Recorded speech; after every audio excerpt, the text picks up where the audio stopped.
fuck has it been 3 weeks? Hi all, Michael Thunder here, back with another video. It's not exactly weekly, but that's not the point. We're back again.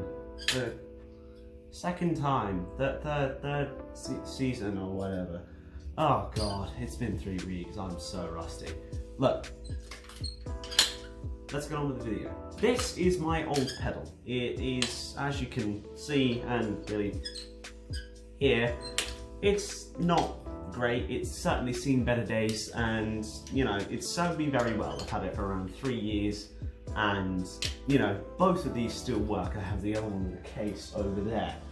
So yeah, in August, also known as my birthday, I thought it was time for an upgrade. So I treated myself to one of these. This is a Pearl Demon Drive pedal.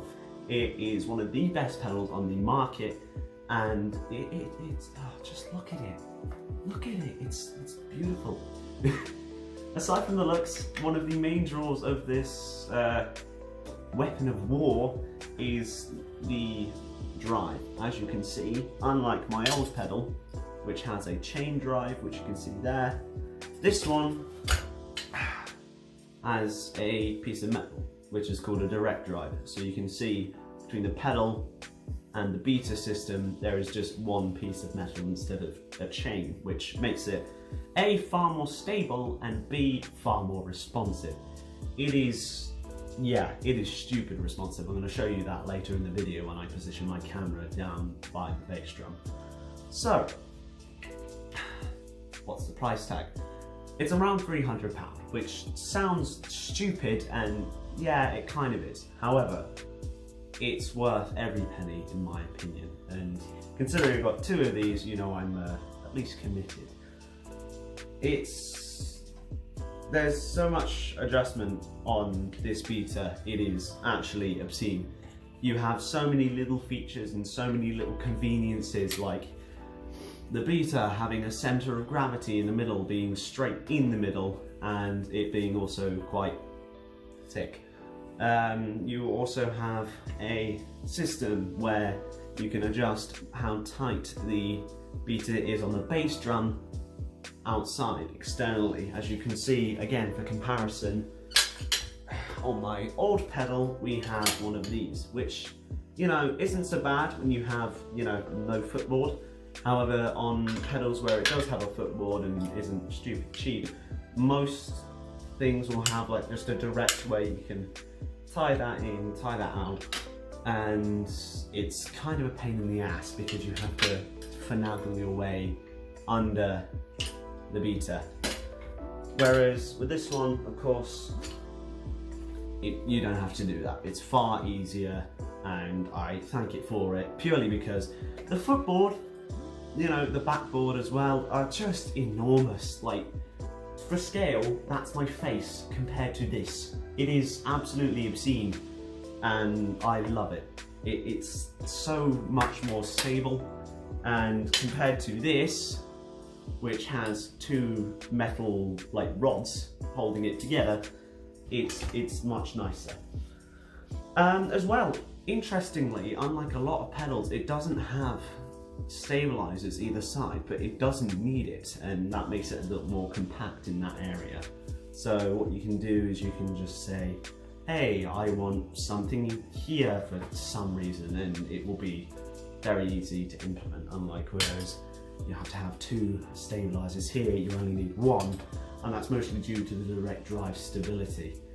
As well, the chain is very thick, like ridiculously so.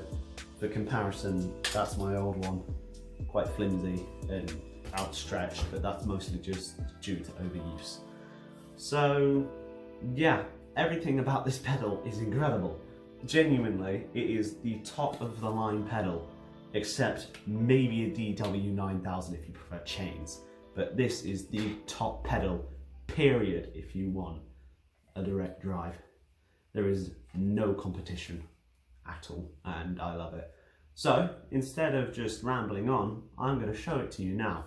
What we're going to do today, just for special reasons, and because we want to see how much this is in terms of response, how responsive it is, we're going to position the camera, or try to, best we can, at my feet. So the audio may be kind of bad, but that's not exactly the point of this. The point is we want to get the most accurate, like, visual description of how responsive this pedal is, because it really is.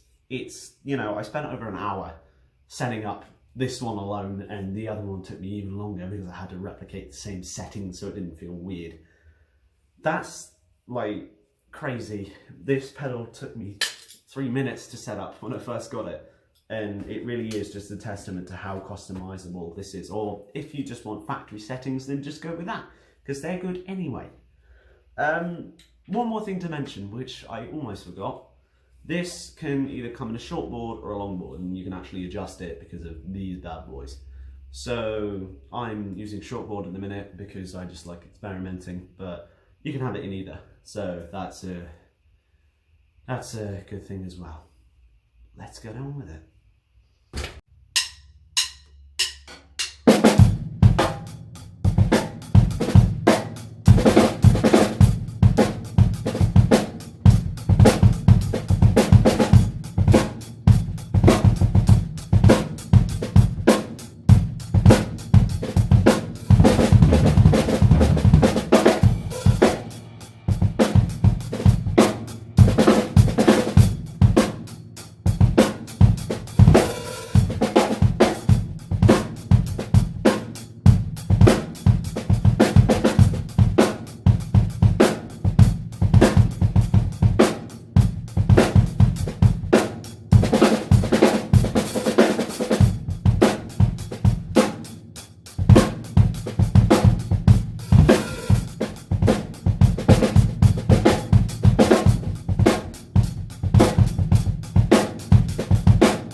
So, as you can see, it is quite the pedal. I've been using it for the better part of 4 months now because, of course, August.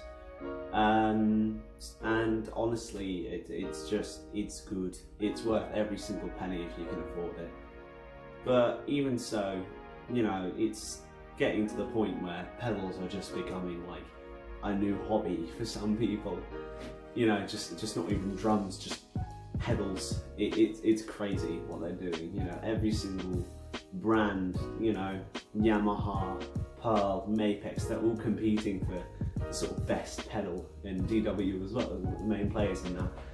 And it's crazy to see how things are evolving from the chain age to the drive age, and it's cool. It's insane, and I think the future of pedals are quite bright, and this just proves that. Anyway, thank you very much for watching. If you got to the end, I would like to remind you that about 90% of the people who are watching these videos aren't actually subscribed, and I would really appreciate it if you did. On that note, thank you very much for watching. I'll see you in the next video. And then now.